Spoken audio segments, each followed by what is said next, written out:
যাদেরকে আমি ফাঁসি দিয়েছি, যেমন যুদ্ধ অপরাধী, তারপরে হলো আপনার বঙ্গবন্ধু হত্যার মামলা।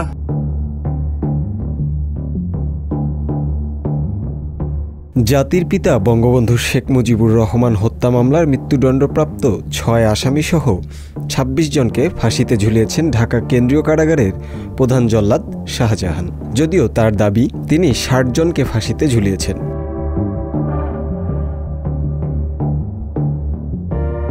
জল্লাদ শাহজাহানের পুরো নাম শাহজাহান ভূঁইয়া।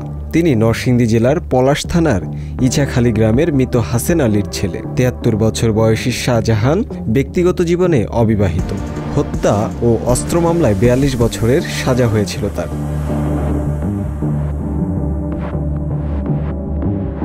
ফাঁসি কার্যকর ও অন্যান্য কারণে সাজার মেয়াদ কমিয়ে করা হয়েছে ৩২ বছর।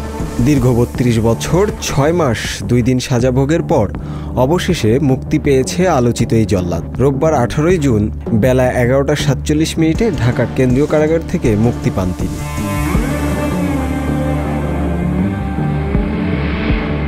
শাহজাহান ভূঁইয়া যাদের ফাঁসি কার্যকর করেছেন তাদের মধ্যে রয়েছে বঙ্গবন্ধুর ৬ খুনি, জামায়াত নেতা আব্দুল কাদের মোল্লা, আলী আহসান মোহাম্মদ মুজাহিদ, বিএনপি নেতা সালাউদ্দিন কাদের চৌধুরী, মীর কাশেম আলী ও জেএমবি ২ জঙ্গি।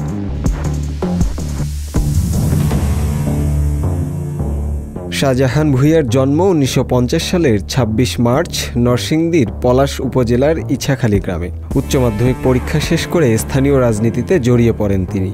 নথি অনুসারে ১৯৯২ সালের ৮ নভেম্বর ডাকাতির জন্য ১২ বছর এবং ১৯৯৫ সালের ১৯ সেপ্টেম্বর অপর একটি মামলায় ডাকাতি ও হত্যার জন্য ৩০ বছরের কারাদণ্ড হয় তার। এছাড়া উভয় রায়ে তাকে ৫,০০০ টাকা করে জরিমানা, অনাদায়ে আরও ৬ মাসের কারাদণ্ড দেওয়া হয়।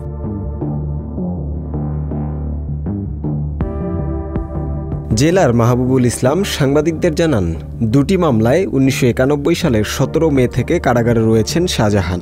কারা রেকর্ড অনুযায়ী ২০০১ সাল থেকে ২৬ জনের ফাঁসি কার্যকর করেছেন তিনি।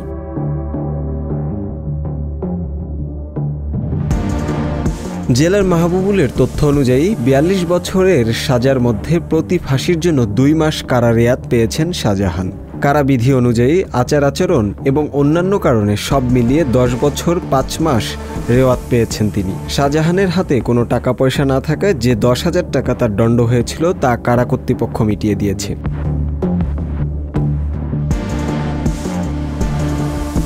মুক্তি পেয়ে তার আগের এক কারাসঙ্গীর বাড়িতে যাচ্ছেন শাহজাহান। সেখানে আপাতত কয়েকদিন থাকবেন, কেননা তার থাকার জন্য কোনো জায়গা কিংবা বাড়ি নেই। কারা ফটকের সামনে শাহজাহান ভূঁইয়া জানিয়েছেন তার অনুভূতির কথা। জানালেন, খুব ভালো লাগছে তার। এক বোন রয়েছে, তাকে কখনো দেখেননি, কিন্তু ফোনে কথা হয়েছে। সেও তাকে কোনোদিন দেখতেও আসেনি। আমার একটা বোন আছে এবং একটা বাগিনা আছে, কিন্তু আমার সাথে তাদের সাথে আমাদের আজ পর্যন্ত আমি জেলে আসার পর যোগাযোগ হয়নি।